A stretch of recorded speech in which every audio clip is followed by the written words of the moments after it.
No Child Left Behind, established in 2001, is a law stating that 100% of all students will be passing the state standardized test by 2013-2014. We are here to explore the positive and negative sides of this law.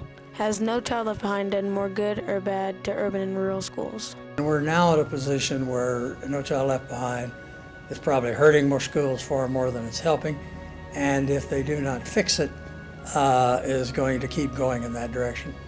Well, I think one thing that's important to keep in mind is that No Child Left Behind has been around for decades. We just called it something different before. But it's been around since at least 1965. What's really changed in the last 5 to 6 years is that the federal government has actually added some teeth to it, so that if people don't do what the law says we're supposed to do, there are actually some negative repercussions or remedies. Overall, I think it has actually helped schools across the country. The goal of No Child Left Behind was to try to make certain all schools were and all students were moving forward.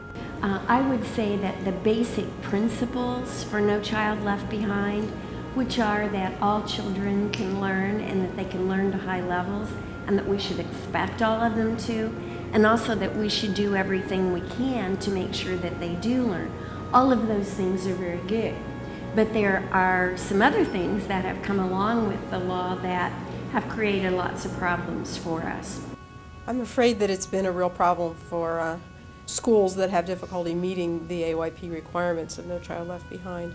No Child Left Behind clearly makes it evident that all students should be expected to achieve high standards. I think for the most part, some of the basic ideas behind No Child Left Behind were pretty good. The establishment of academic standards was a good idea. The problem you run into is this whole accountability issue. That's the part, I think, that has really hurt schools the most. So I guess, has it done more good or bad? I would have to say probably in the long run it's probably done more bad than good. What are the problems of No Child Left Behind? Now, if we say all kids are learning, then we have to be able to prove it. We have to have some kind of measurement.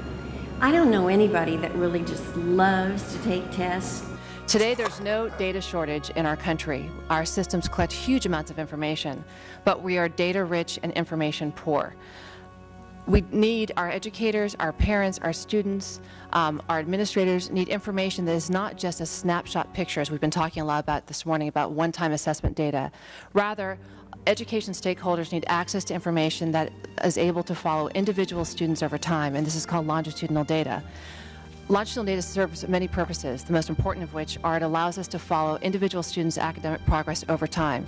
I wanted to mention a few other things that I'm worried about from my perspective as a teacher-educator, and that is we have difficulty now placing student teachers and field experience students, that's students who are working in schools prior to becoming student teachers, in schools because we find teachers who are working so hard to try to help their students to achieve well on the test that they're reluctant to give over instruction of the class for any significant period of time to a student teacher.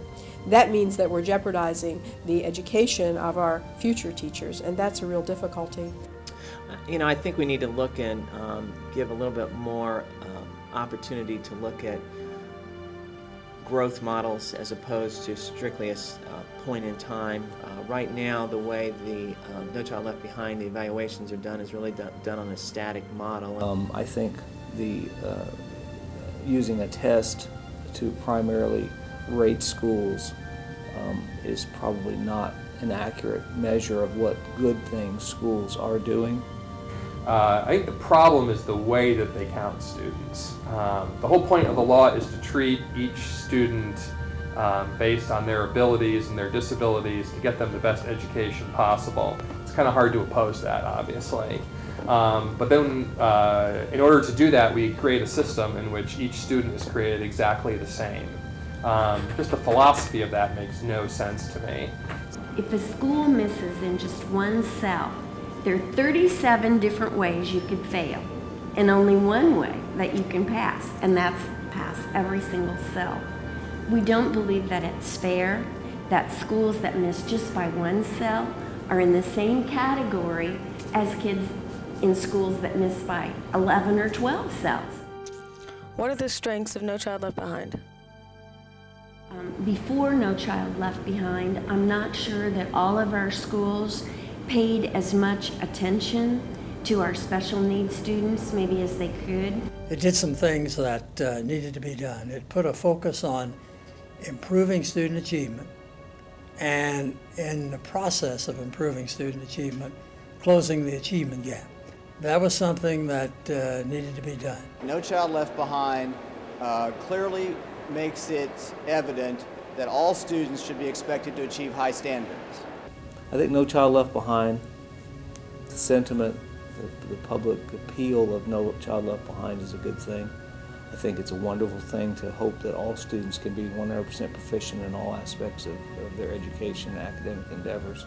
If the goal is to shrink achievement gaps, the goal is to provide better educational opportunity to every student in this country. I think sooner rather than later, we're going to start to see some real progress there. The goal is for students to meet in Indiana, a 9th or 10th grade academic standard. We ought to expect that almost every student could eventually do that if we give them all the right kind of help. So where should we go from here?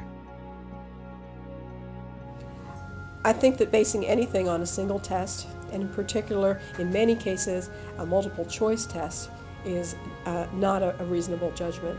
I think there should be multiple ways of judging students' achievement. Well, I think there are lots of things we can consider. I certainly like the use of portfolios.